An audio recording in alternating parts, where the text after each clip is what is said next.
जय जगन्नाथ सांग माने मु आज आपण मानक पई गोटे नुआ रेसिपीटे नहीं आसी जानी सांग माने आमे माने तो सब बेले मार्केट रू कुरकुरी किनिकी खाई थाउ जोटा आम देह पई बिल्कुल भल नुह किंतु मु आज आपण मानकु मोर एई वीडियो रे घरे केमिति कुरकुरी तैयारी करिकी खाइबाकू हबो मु देखै दउची। जानी सांग माने जो मानक घरे छोट छोट पिला रुहंती ना से माने केमिति कुरकुरी खाइबाकू विरक्ति करंती कहिलो भारी जिद्दी करंती कोनोसी कथा भी सुनंतीनी तो सेई भलिया पिला मानक पई बाहर न किणिकी देकी घरे केमिति कि आमे परिष्कार करी कुरकुरी तैयारी करिकी तांको खाइबाकू दबा जोटार किछि भी साइड इफेक्ट नाही तो सेही रेसिपीटा मु आज आपण मानकू देखै दउची। देखंतु मोर एठी कुरकुरी सरी जाईची जदि म आपण मानकू मोर ए कुरकुरी वीडियोटी भल लागिथिबो ताहले आपण निश्चित थरे घरे ट्राई करंतु आउ मते कमेंट रे जणांतु।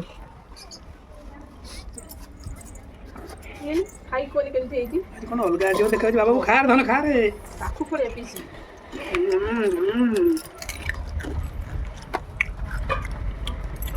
केमथि हेची धन भागवता बढ़िया तो लागुची वो पे तो सब बढ़िया कुरकुरी भल हेची मस्त है।